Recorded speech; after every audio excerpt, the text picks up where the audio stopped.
नमस्कार, मैं डॉक्टर पल्लवी पाटिल आप सभी लोगों का मैं यहाँ पर सहर्ष स्वागत कर रही हूँ। भारतीय ज्ञानपीठ समिति द्वारा आयोजित पद्म भूषण शिवमंगल सिंह सुमन जी की स्मृति में अखिल भारतीय सद्भावना विचारधारा का आयोजन किया गया है। यह एक सद्भावना व्याख्यानमाला है। मैं जब इस सद्भावना व्याख्यानमाला की ओर देखती हूँ तो मुझे कुछ ऐसा प्रतीत होता है जैसे देखिएगा कि आज भी हम सभी कई लोगों के घरों में लगभग कई लोगों के घरों में जो है सांझ होने के बाद जो है वो हमारे बड़े बुजुर्ग हम लोगों से कहते हैं कि भाई दिया जलाइएगा और घर के हर कोनों में जो है वो आंच दिखाने का काम कीजिएगा।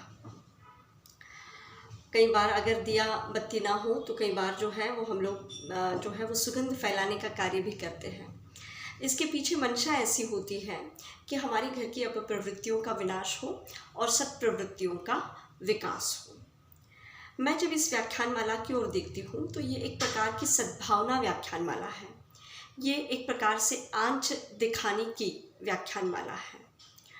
मुझे आज जो विषय दिया गया है वो महिला सशक्तिकरण का विषय है। देखिएगा, पहले तो हमें महिला सशक्तिकरण इस विषय को समझने से पहले इसके अर्थ को समझना बहुत ज़रूरी है और उसके अर्थ को समझने से पहले उसके इतिहास को टटोलना बहुत ज़रूरी है। वर्ष के 365 दिनों में से नवरात्रि के 9 दिन, नवरात्रि के 9 दिन माँ का नामस्मरण, माँ का वंदन, माँ का पूजन, माँ का जागरण, उस परम शक्ति की वंदना हम लोग निरंतर रूप से करते हैं। नवरात्रि के 9 दिन ही क्यों, अगर 365 दिन हम लोग अगर इस प्रकार की वंदना करेंगे तो आज महिलाओं के जो असुरक्षा के प्रश्न उपस्थित हो गए हैं ना, वो कई मात्राओं में इस प्रकार के प्रश्न जो है वो कम होंगे। देखिएगा, अब ये यहाँ पर एक बहुत बड़ा प्रश्न उपस्थित होता है कि माँ अन्य किसी प्राणी की सवारी न करते हुए वो केवल शेर की ही सवारी क्यों करती है। शायद इसका ये संकेत होगा कि भय बनाओ और अधिकार को प्रस्थापित करो।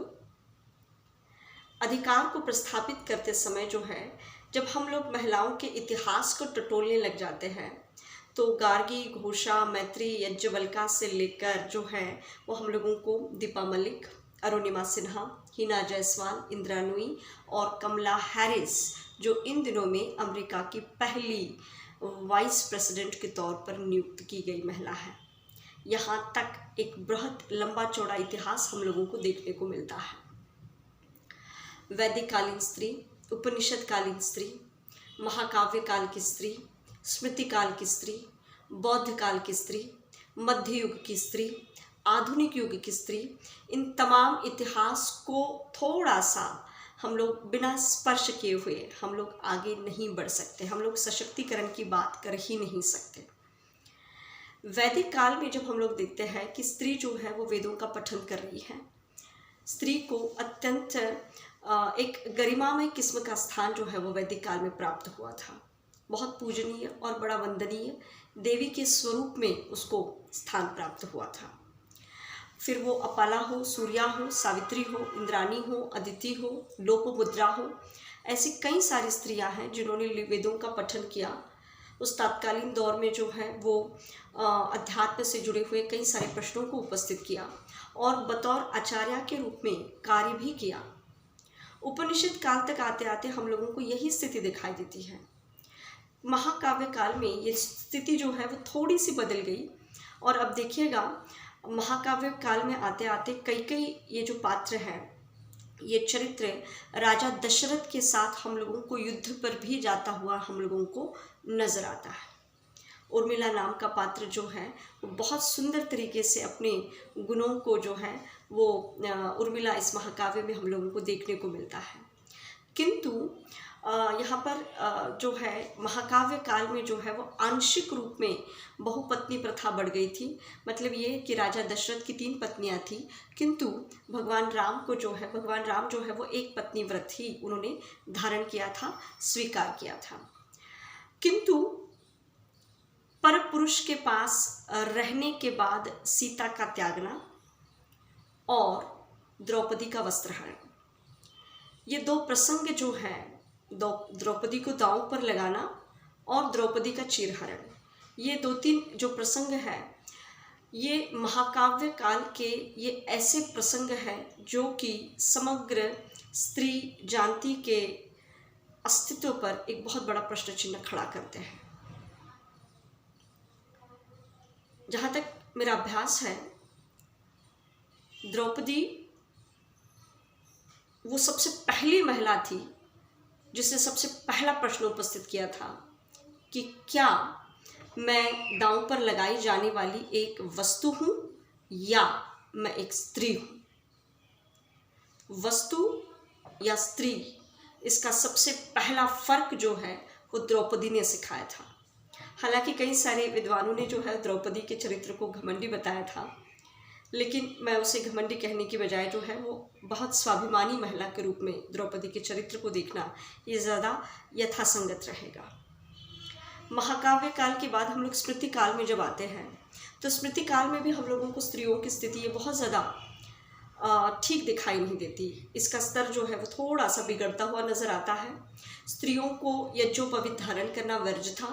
स्त्रियों पर जो उपनयन संस्कार होते थे उस पर प्रतिबंध लगाया गया था और छुटपुट मात्रा में ही क्यों न हो बाल विवाह की प्रथा शुरू हो गई थी। उसके बाद हम लोग बुद्ध काल में आते हैं। बौद्ध काल में जब आते हैं तो बौद्ध काल में एक प्रकार की धारणा इस प्रकार की थी कि जिस स्त्री को पुत्र होगा उसी स्त्री को स्वर्ग मिलेगा। स्वयं गौतम बुद्ध जी ने इस मत का खंडन किया था और उस तात्कालीन दौर की जो आचार्या थी ब्रह्मवादिनी, जिन्होंने जो है अपने प्रवचनों द्वारा, अपने संभाषणों द्वारा, अपने आचार्यत्व द्वारा जो है, अपनी विद्वत्ता द्वारा जो है वो उस काल के तत्कालीन दौर को जो है उसमें स्त्रियों का नाम स्वर्णाक्षरों से लिखने का काम किया है, स्त्रियों के इतिहास को। उसके बाद हम लोग थोड़ा सा और आगे आएंगे तो देखने को मिलेगा मध्य युग है।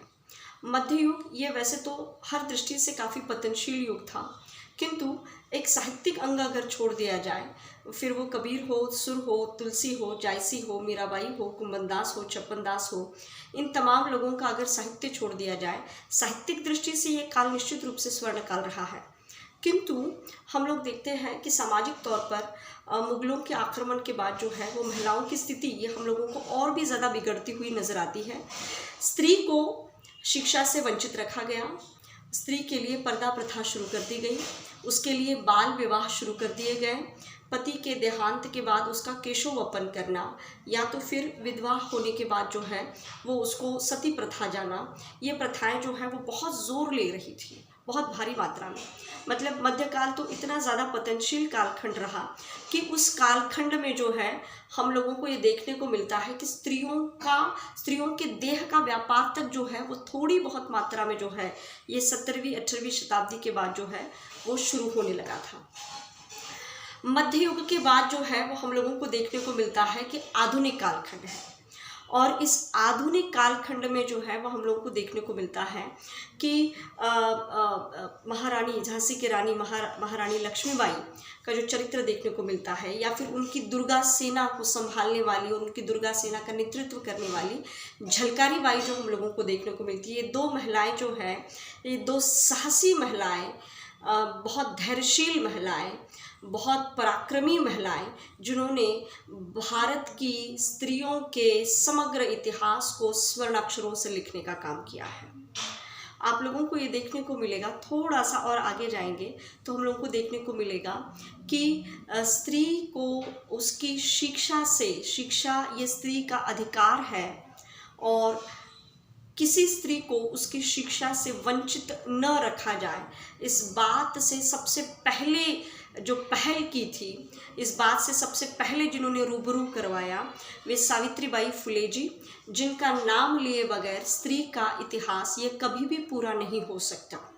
वे सावित्रीबाई फुले जी हो, या फिर हम लोग और थोड़ा सा आगे आ जाते हैं तो हम लोग को देखने को मिलेगा कि स्वतंत्रता संग्राम में भी आप देखिएगा कि कितनी अनगिनत स्त्रियों ने जो है वो अपना योगदान दिया है। अरुणा गांगुली जी जिन्होंने 1930-31 के दरमियान जो है वो स्वतंत्रता आंदोलन में वो जिन्होंने छलांग लगाई। और 1942 में भारत छोड़ो आंदोलन जब शुरू हो गया था तो उस दौर में महात्मा गांधी समेत अनेक कई वरिष्ठ नेताओं को जब जेल में डाल दिया था तो अंग्रेज़ों से सीधी तौर पर जिन्होंने ललकारा, अंग्रेज़ों को सीधी तौर पर जिन्होंने ललकारा वो जो है वो अरुणा गांगुली जी, जिनको हम अरुणा असफल्ली के नाम से भी पहचानते हैं। नेताजी सुभाष चंद्र बोस की आज़ाद हिंद सेना का नेतृत्व करने वाली कैप्टन लक्ष्मी को हम लोग कैसे भूल सकते हैं। कैप्टन लक्ष्मी सहगल जिन्होंने नेताजी की आज़ाद हिंद सेना का जो है वो महिलाओं की टुकड़ी का नेतृत्व किया। और हाल ही में 23 जनवरी 2012 आज से 7-8 साल पहले जो है वो अपनी आयु के 98 वर्ष में कैप्टन लक्ष्मी सहगल का निधन हो गया। ऐसी अनगिनत महिलाएं आप लोगों को इतिहास में जाने के बाद टटोल कर देखिएगा, आपको देखने को मिलेंगी जिन्होंने अपने साहस, अपने धैर्य, अपनी कर्मठ प्रवृत्ति, अपने धीरज का परिचय दिया है। थोड़ा सा और आगे आइएगा, आपको देखने को मिलेगा दीपा मलिक। इस नाम को तो हम भूल ही नहीं सकते हैं। दीपा मलिक एक साधारण सी महिला, लेकिन अपनी अधेड़ उम्र में इस महिला को ट्यूमर हो गया। 2 बच्चों की माँ होने के बाद जो है इस महिला को ट्यूमर हो गया। इस महिला के 31 ऑपरेशन हो चुके हैं। पीठ से लेकर जो है वो पैर तक 186 टाँके देखने को मिलते हैं शरीर पर। कमर के नीचे का हिस्सा पूरी तरह से सुन्न हो चुका है। शरीर भले ही सुन्न हुआ हो लेकिन मन सुन्न नहीं था इस महिला का। शॉटपुट हो या फिर जैवलिन थ्रो हो या फिर मोटार रेसलिंग हो, ऐसे तमाम खेलों में इस महिला ने अपना जो हुनर और अपनी जो कर्तव्य दिखाई है, इस महिला को जितना सैल्यूट किया जाए उतना कम है। आदरणीय दीपा मलिक जी ने भारत को कितने ही अनगिनत राष्ट्रीय और अंतर्राष्ट्रीय मेडल दिलाने का काम किया है। विकलांगता ये शारीरिक निश्चित रूप से हो सकती है, लेकिन मानसिक रूप से विकलांगता ये कभी भी आपके धैर्य को, आपकी इच्छा शक्ति को, आपके शक्ति को कभी भी तोड़ नहीं सकती। ये उस बात का प्रमाण है। अरुणिमा सिन्हा एक 20-22 साल की लड़की जो अपनी परीक्षा देने के लिए चली जाती है और अचानक जो है वो ट्रेन में एक हादसा हो जाता है। कुछ गुंडे लोग आते हैं, उसकी सोने की चेन जो है वो खींचने का प्रयास करते हैं। छीना झपटी में ये बच्ची जो है वो ट्रेन से नीचे गिर जाती है और अपने दोनों पैर जो है वो खोती है ट्रेन में। जैसे तैसे क्यों न हो, इसने अपना एक पैर बचा लिया, अरुणिमा ने अपना एक पैर बचा लिया, लेकिन दूसरे पैर को काटना पड़ा ऑपरेशन के बाद। शारीरिक विकलांगता मैं फिर से अपनी बात को दोहराती हूँ कि शारीरिक विकलांगता आपको रोगी नहीं बना सकती। आप शरीर से विकलांग हो सकते हैं, लेकिन मन में अगर जज्बा हो, मन में अगर आपने किसी चीज़ को ठाना हो तो वो चीज़ आपकी होकर रहती है। और उस बात का प्रमाण जो है वो अरुणिमा ने दिया है। अरुणिमा ने बैठे बैठे अपने बिस्तर पर ये सोच लिया कि मुझे जब जीवन मिला है तो मुझे अब इस जीवन का कुछ करके दिखाना है। केवल एवरेस्ट ही नहीं बल्कि विश्व की अन्य 6 बड़ी बड़ी चोटियों पर अरुणिमा सिन्हा ने अपने भारत का झंडा लहराया है। एक पत्रकार ने अरुणिमा सिन्हा जी से प्रश्न पूछा कि अरुणिमा जी, आपको एवरेस्ट पर चढ़ने के बाद आपने क्या किया? और अरुणिमा ने जवाब दिया, मैं मेरे साथ 3 रुमाल लेकर गई थी।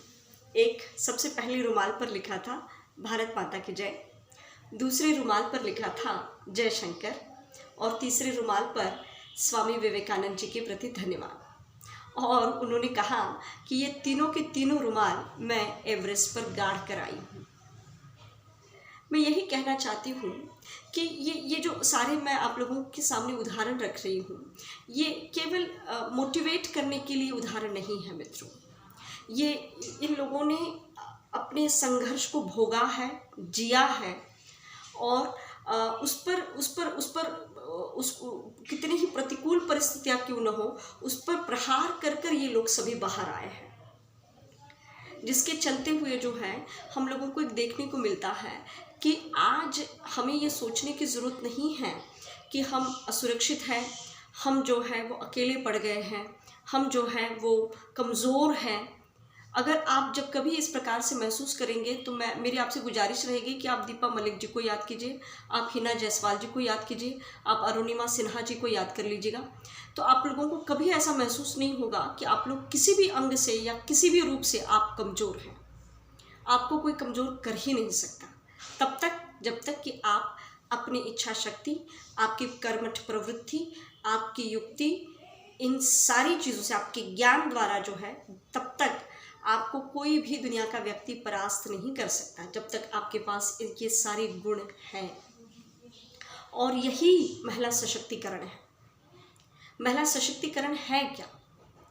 और महिला असुरक्षा के जितने भी कारण हम लोगों को देखने को मिलते हैं, तो देखिएगा भारत में संविधान जब खोलकर हम लोग देखते हैं, भारत में जब हम लोग कानून खोलकर देखते हैं, तो हम लोग को कई प्रकार की धाराएं देखने को मिलती है। घरेलू हिंसा को लेकर 498 लागू की गई है, या फिर जो है सती प्रथा को लेकर जो है वो 4-5 धारा 4 से 5 है, या फिर बाल विवाह को लेकर धारा 3-4 है, या फिर हम लोग को देखने को मिलता है हिंदू उत्तराधिकार धारा 14 है, या फिर हम लोग को ये भी देखने को मिलता है कि किसी महिला का अनैतिक अगर व्यापार में उसको घसीटा जाए तो उसके लिए धारा 86 है।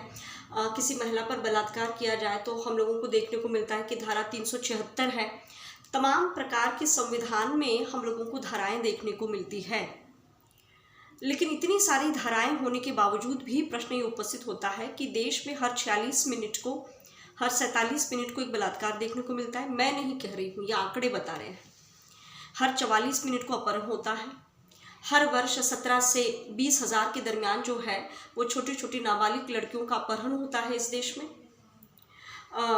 कई बार तो ऐसा चित्र देखने को मिला है कि 60% कामकाजी महिलाओं को उनके कार्यस्थल पर जो है उनका यौन शोषण किया गया है, और न जाने कितने बलात्कार की घटनाएं इस देश में घटित हो रही है।